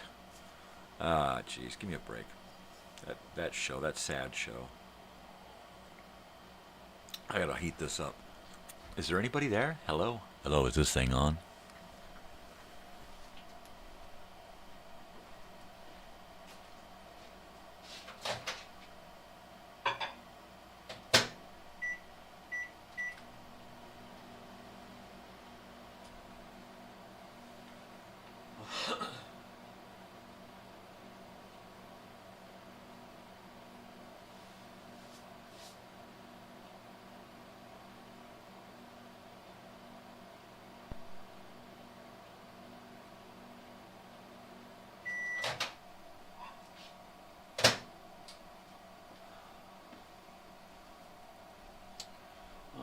So today's shirt is Pink Floyd. This is my Pink Floyd shirt, the Floydster. One of many shirts. I can never get an accurate count on how many shirts I have. Stop looking at my belly. Stop it. You know, because there's always one somewhere, a couple in the wash, you know, one in the car. I mean, there's always a shirt missing somewhere, so it's hard to get an actual shirt count. Somewhere around 81, I think. 80, 82, I think, after the other night. Maybe more. I think that's as close as I can get to an accurate count, and it's probably a little bit less than the actual count because there's always a shirt or two in limbo somewhere. But right now it's 2 drawers full, squeezed in tight, folded up, like a filing drawer. And I have a feeling that I'm going to have to start spilling into a 3rd drawer because the file is getting pretty tight. So, yeah, but it's an addiction. I can't stop. You know, at some point they're going to do some kind of weird documentary on the weird shirt guy, the guy that can't stop buying shirts, right? He's got shirts and records. He's got so many 8-track tapes. You know, I can't help it.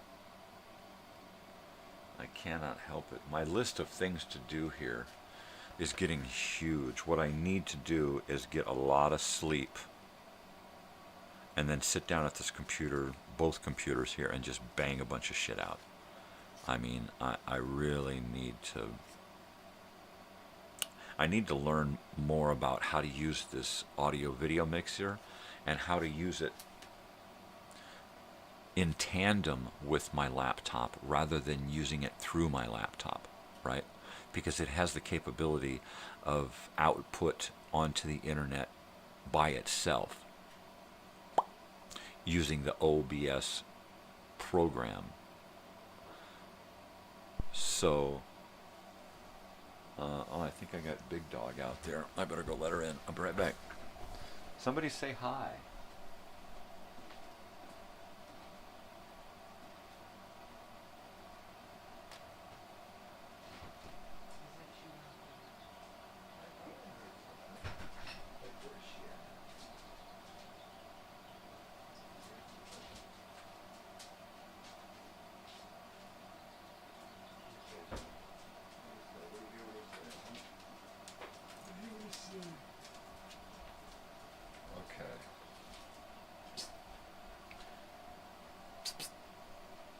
So we have dogs.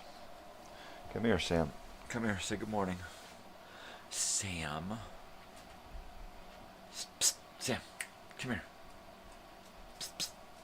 Oh, he's going to make me go open another door. He's just relentless. All right. Stay here, baby. Stay. Where do you want to go? Which door? This door?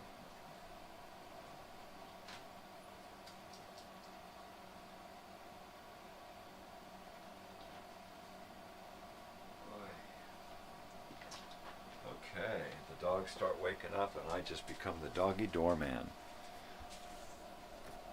I am doggy doorman. I'm doggy doorman, the man who opens the doors for the dogs. It's my life. It's what I do. I have to give this thing a trim or something. Yeah. There you go. Well, it looks like my live stream isn't too slow right now. It's only about, I don't know, about 10 or 15 seconds behind. Yeah, that's great. So if there's anybody there, now's the perfect opportunity to chat with me because it's pretty fast.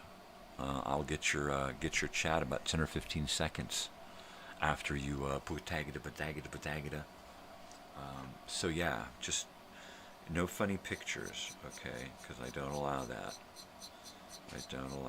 While I used to be real into perversion when I was young, I don't do that anymore. I had my fill. Phil? Yo, Phil. Yep. I had my fill of perversion before I was in fucking puberty. You know what I mean? That's no way to live your adult life. You know, having had more carnal knowledge, you know, before puberty. That's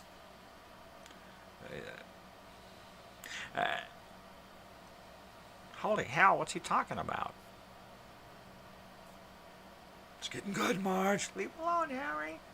He's amidst self-discovery. Shut up. You bastard.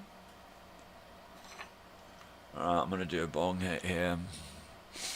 Well, it's after 6 a.m. finally.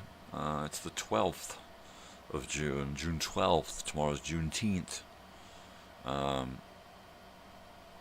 try to stay aware of what's going on now in the world, socially, politically, through retrospective, by paying attention to what has happened in the past and not trying to cover it up and hide it, right? I am completely against cancel culture. I'm completely against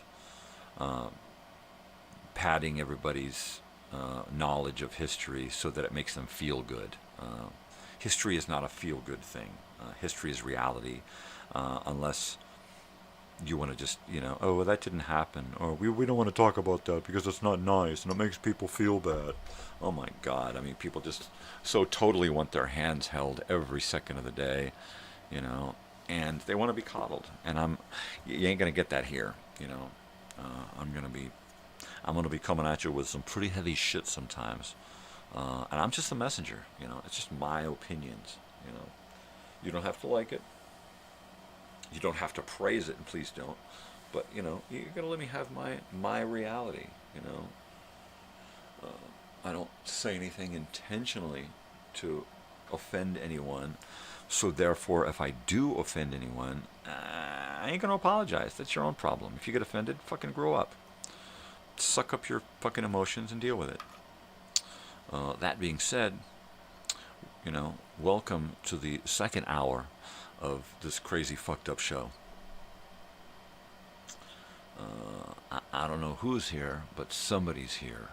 It ain't just me and this dog. There's got to be somebody else here. So chime in.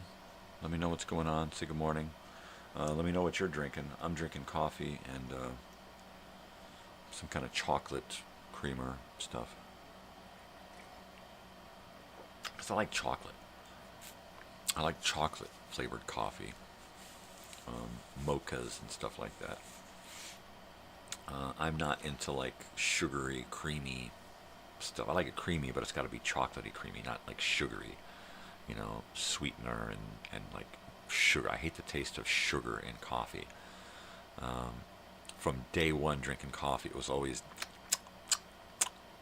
even with flavors in it, the sugar just never did it for me.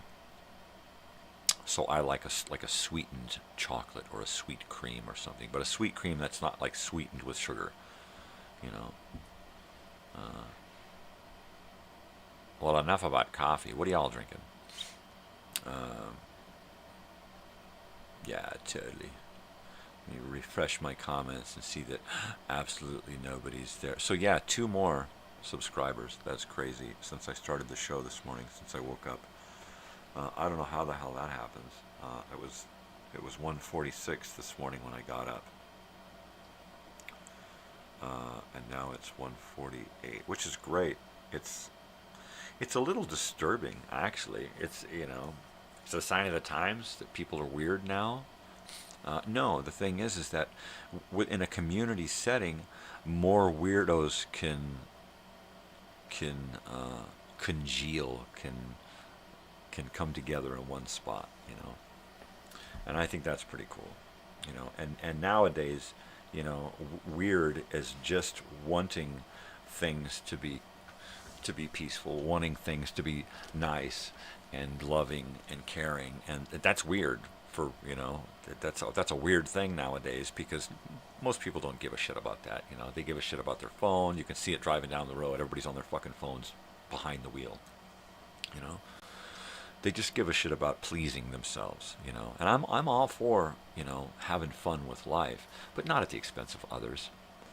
I don't use my phone while I'm driving, ever. I mean, I'll pick it up and look at the damn time, because none of my clocks are set right in my car. If I get some kind of alarm or alert or something, I'll pick it up and, just like I would look over at a rear view mirror or out my window or my blind spot or something, I'll pick up my phone and check it at a glance to see if it's something I need to pull over and deal with, right? You don't see too many people pulling over to deal with phone stuff, which is unfortunate. Most people are just driving down the road, steering wheel in one hand, phone in the other, looking down. Every once in a while, they look up. And, and it should be the other way around. Every once in a while, they should be taking their eyes off the road, but only to glance at their phone or, do what they're supposed to be doing while they're driving. I mean, come on. Come on, man. Yeah. Okay. I know somebody keeps bopping in and bopping out. I want to say it's Brandy, because she said she was going to come back on Tuesday, and I didn't see her yesterday, or she didn't chime in. Yeah, and I know my brother would probably not even say anything, because he doesn't know how to work that thing. How you work this thing?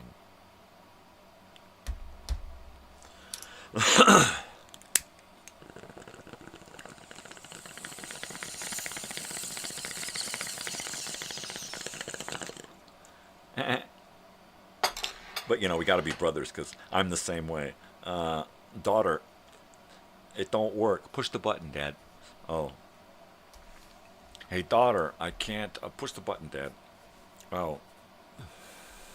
So she has yet to come out here and school me on how to work her old phone, her old Apple, her old iPhone. So I can turn it on. I can take pictures and videos. I can make a phone call and receive a phone call, text, that kind of stuff, but only if it's incoming or I've already gotten it and saved that into my contacts, because at this point I haven't transferred any numbers. I haven't logged into any of my accounts. I haven't even finished the setup on this phone, so I need to do that. So I think this evening, if I can swing it, if I'm not passed out after the show, I'll probably do that.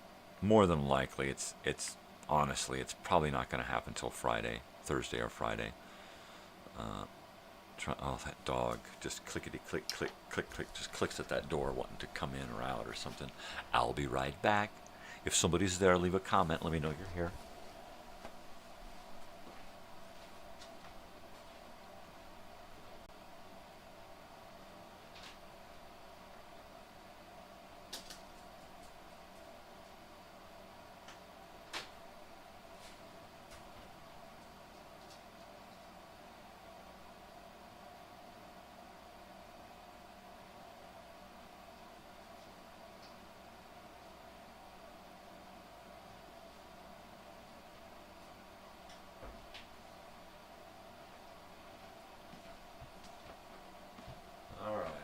There's still one dog that has to come out and harass me about going in and out of a door.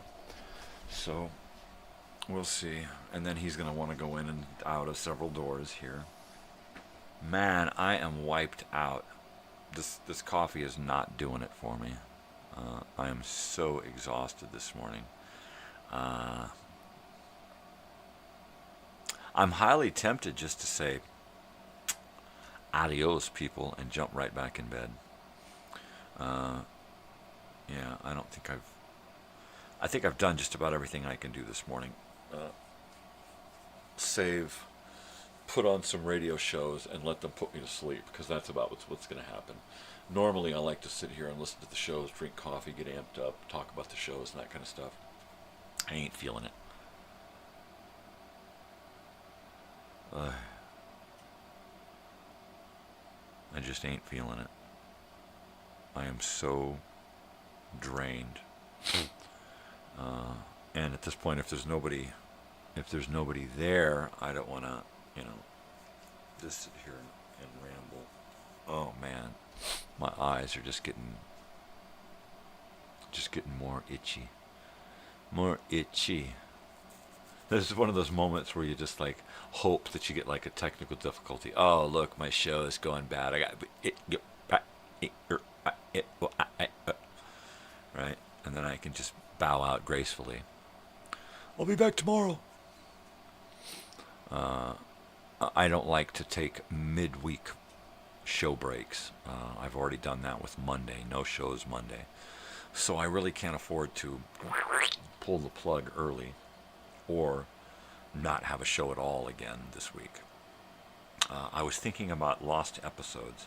I've kept my count the same as if those shows that I didn't do were actually done. And I think what I might do is, on occasion, do a live broadcast as a lost episode, right? And whatever I would have done that day, do it on that live broadcast as if it were that day, right? And that'd be cool. So like if I were to make up Monday's show, I would, call it episode 31 and episode 31 lost episode in parentheses. And then do that live show and then save it in the live playlist, in the mornings or evenings, wherever it is, so that I can keep my count, right? Because I have it in my schedule book here, where I have shows, and where I've lost shows, technical difficulty issues. I won't try to recover and replace those shows, because more than likely the show went on at some point. And then there is an occasion where the show was canceled because of TDs, technical difficulties. We'll call them TDs. They're going to have the TDs, man. Wow.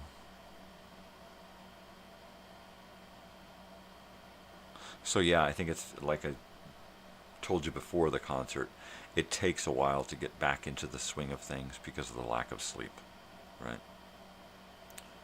So Yeah, poor me, right?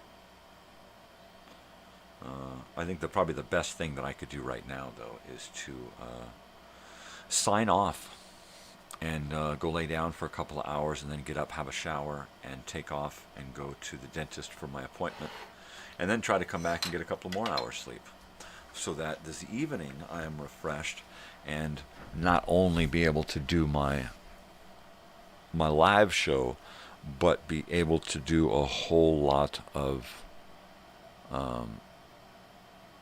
research and video editing and uploading and that kind of stuff, because I'm a little behind in that, and I really need to do that. And all right, so I think I'm gonna go ahead and get ready to play end credits and wrap this show up, wrap this puppy up, stick this one in the can, man. I am done.